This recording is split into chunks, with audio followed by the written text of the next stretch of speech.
delegate our powers. Now, the governors, in terms of management, have the same authority in dealing with the president that I do. We have communicated that to them in writing. Now, how much they can make use of this authority that we have granted them depends on their capacity, their creativity, and the willingness and coordination they can generate among themselves and their subordinate organizations. They have made great use of this, and we thank all our dear colleagues. Mr. Pezeshkian also made a request to the 30 million people who have sacrificed for dear Iran to save energy. To our dear people who are now prepared and present, as I said here, we have a simple request, that you reduce your electricity and energy consumption. For now, we don't need the sacrifice of these dear ones, but we do need to control consumption. What's the problem with turning on only 2 lights at home instead of 10? They attacked our infrastructure. They are putting us under siege so that people become dissatisfied. And that satisfaction, the one that exists now, turns into discontent. How can we deal with it? We must not allow those situations that they think will cause discontent among the people to arise. He is Masoud Pezeshkian, the president of Iran, who is asking the population for 2 very interesting things. First, that there is a shift in how things are managed internally. They are giving governors in different regions of Iran the ability to make their own decisions due to the ongoing energy crisis. But also regarding food, for example, a water crisis in Tehran. Also a crisis, obviously in the face of an armed conflict. In which part of Iran's industry, a good part of its industry is simply paralyzed. In this situation, they are even asked to reduce their consumption. Well, part of the strategies that the Iranians are following in the face of not only a lack of electricity, but also a war that no one yet knows how far it will go. Meanwhile, NATO is starting to react to what Donald Trump is doing in office. Parte de Trump. No, not in a positive way.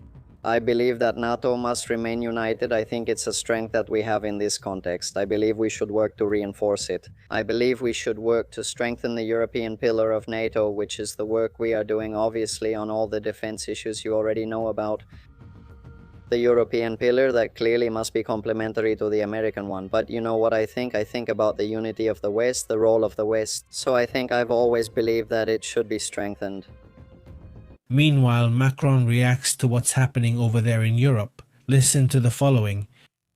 In the coming years, between our countries and at the European level.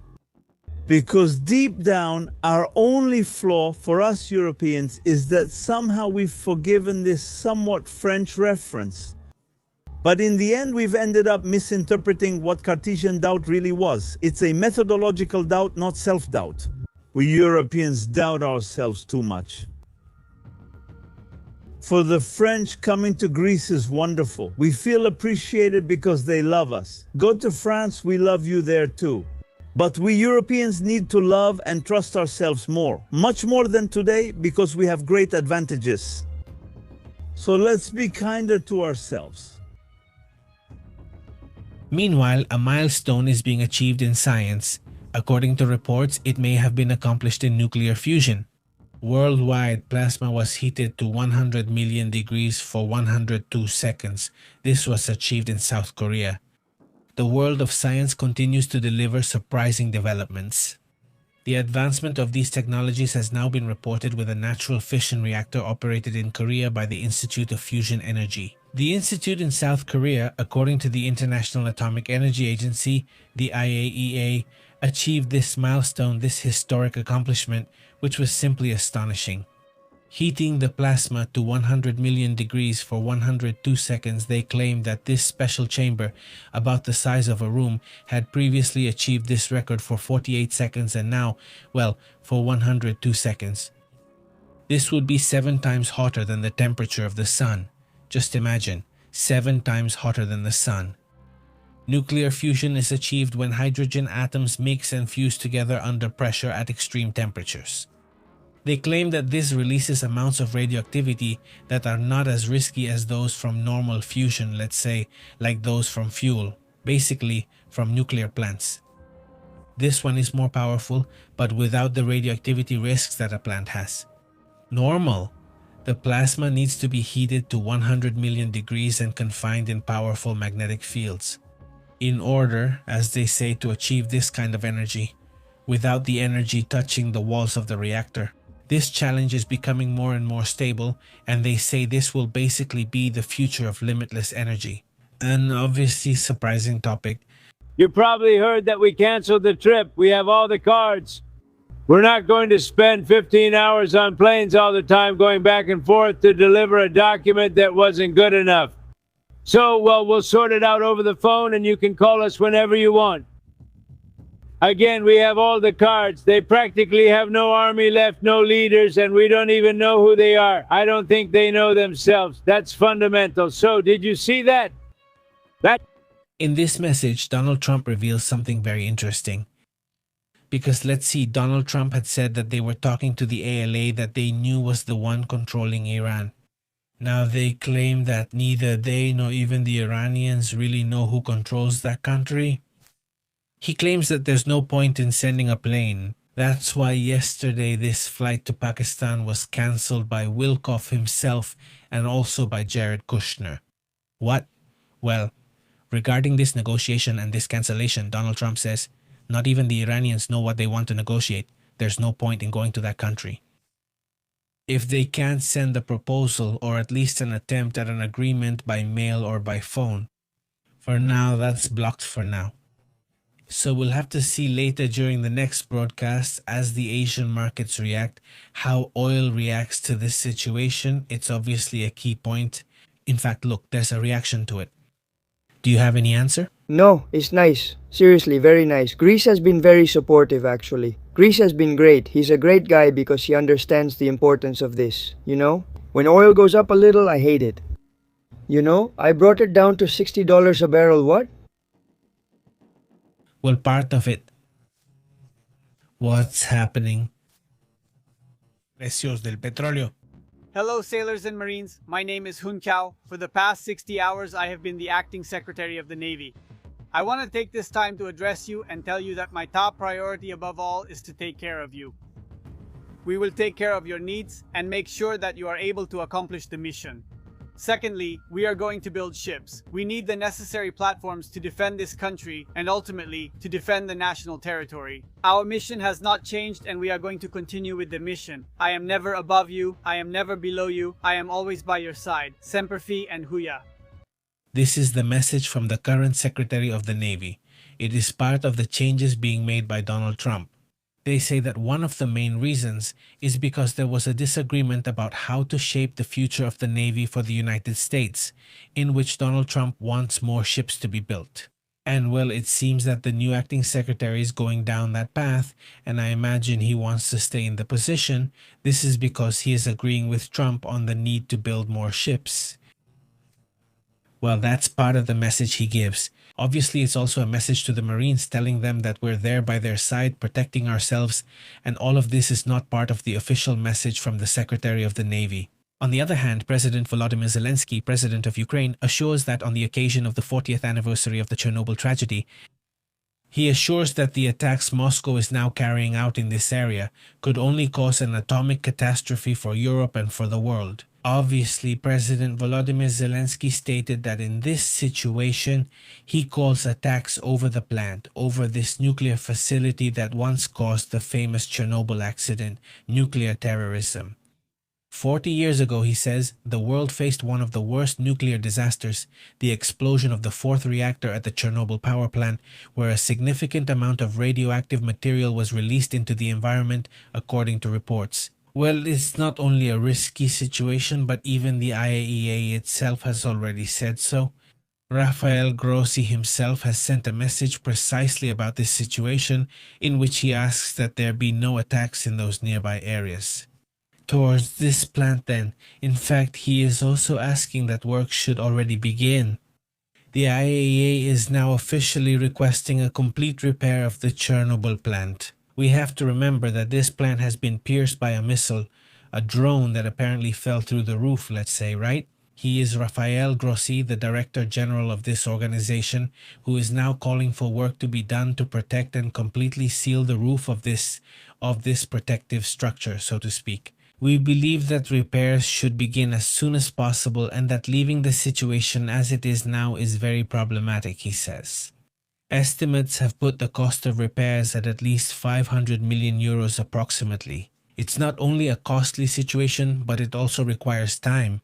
He talks about the cost of repairing the safe confinement at Chernobyl. It's not just a burden that Ukraine must bear, it's a collective responsibility that we all must share. The same commissioner would have said it as well, the European Energy Commissioner, Dan Johansson.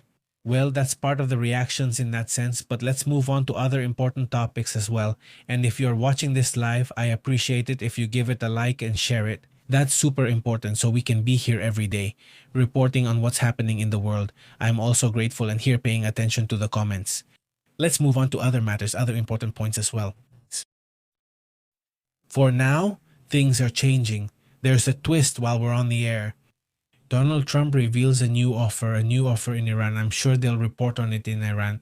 The power, let's say the so-called military power that was supposed to be able to confront the United States directly, didn't do so as expected. Maybe that strategy they talked about, attacking with missiles, which of course affects the Gulf. The strategy, especially regarding oil, has truly become an important card for the Iranians in this war. In this case, Donald Trump did not expect Iran to react so quickly by attacking the Gulf. In that sense, well, he was in the position, let's say. The gambit, so to speak, would be to operate constantly in a kind of guerrilla war of attrition. They say it could be sustained for months. Without this stopping, it would generate a worldwide effect on oil prices. But they say that in this new diplomatic scenario, Donald Trump is also playing the same game as the Iranians, in the sense that he says, oh, well, then I'll also block the strait for the Iranians, so it's blockade against blockade, and there, well, in those blockades from both sides. Would it have generated a new proposal? Donald Trump claims, according to the President of the United States, that after canceling this trip to the negotiations in Pakistan, in Islamabad, Iran reacted quickly and presented a new, much better proposal. This shows, he says, that the pressure is working. Washington claims that it is not in a hurry. Trump says that he doesn't feel any urgency to sign the agreement. That's what he says, right? His maximum pressure strategy, he says, aims to wear down the economy and militarily terrify. But on the other hand, Masoud Pezeshkian, the president of Iran, questioned the seriousness and claims that Washington's proposals are mostly rhetoric and not promises they intend to keep. There is complete distrust on their part. Also, I think there's distrust on both sides, and now Pakistan is the one in the middle of this diplomacy, acting as a kind of strange mediator there.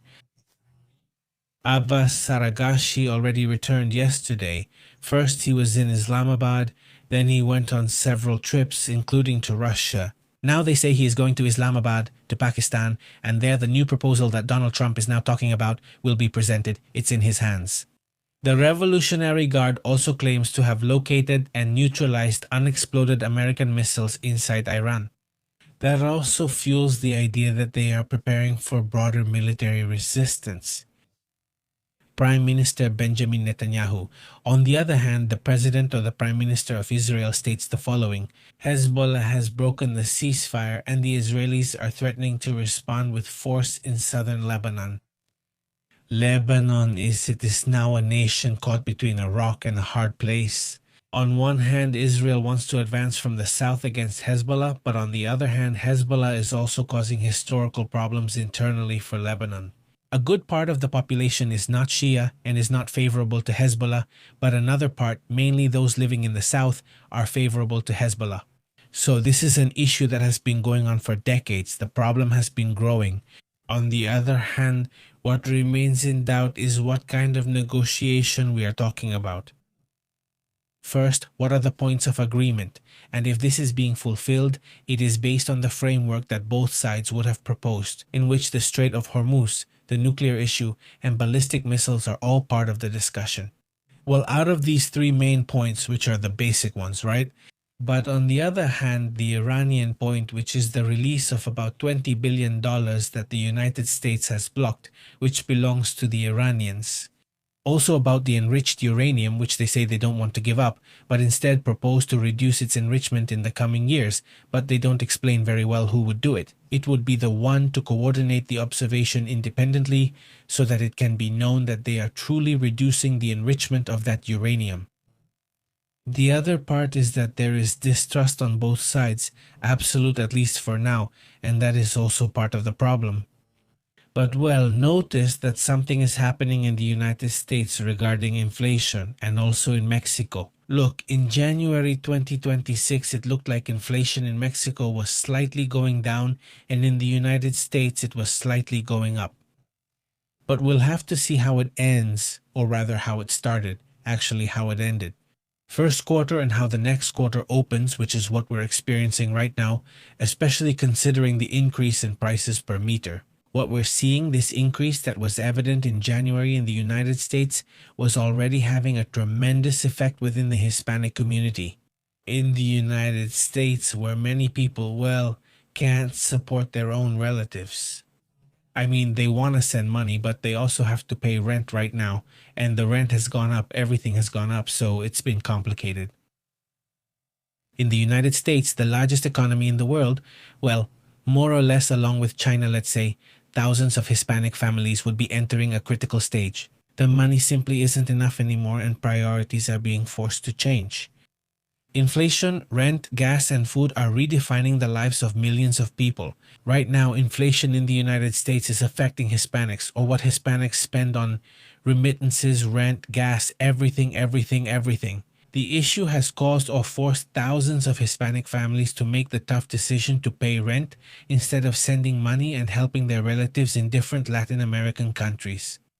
According to the CPI, which is the Consumer Price Index, households will need between $150 to $250 extra a month to maintain the same standard of living they had just a year ago.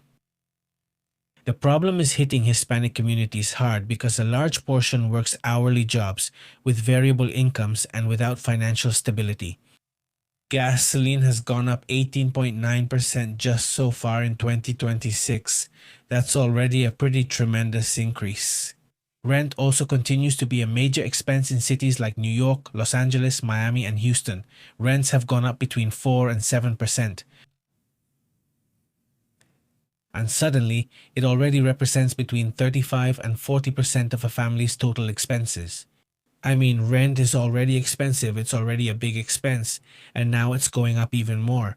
Well, it's tough. There's an economic shock, even an emotional one for many families, because they depend on those relatives, especially older people who rely on their family members, their children, nephews, and so on, who live in the United States and send them a little help from over there, let's say.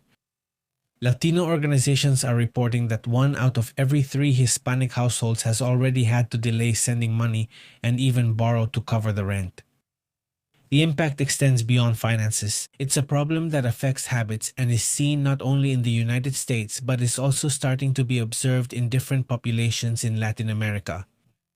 The question is, how long is this going to last? This short-term economic pressure gets resolved. You say, well, it's over, it was just a little bump, but it continues. But if the problem extends, this is where the big question comes in. What is going to be done in this situation, in this crisis where people have almost no financial wiggle room?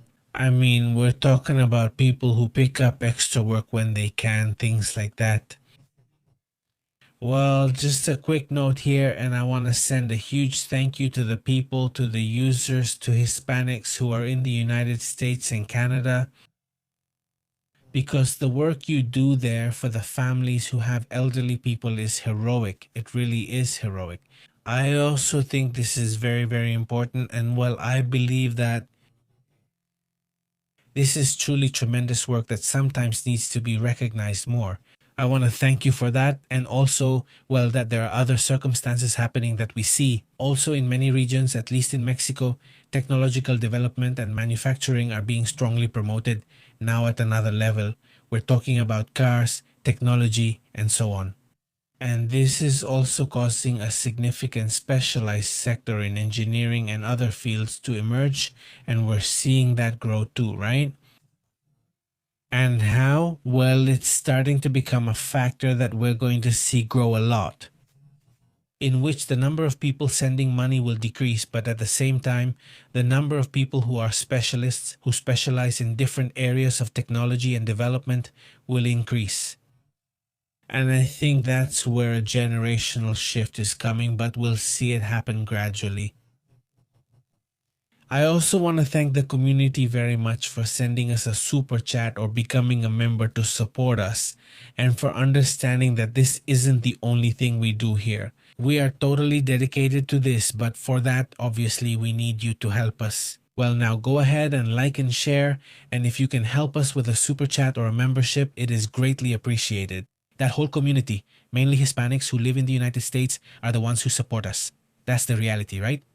But also there are people who support us here in Mexico, in Spain, and in other places. Thank you very much for that. Let's move on to other matters in just a moment. We're here paying attention to your comments. We'll obviously be updating throughout the day given the international situation. I'm grateful for the comments and the whole community. I'll see you soon. And remember, tonight we'll spend more time on it. I won't stop right now to read comments. I'm paying attention and reading them, but at night we really talk at length, right? Thanks for everything, and well, I'll see you in a little while. See you soon.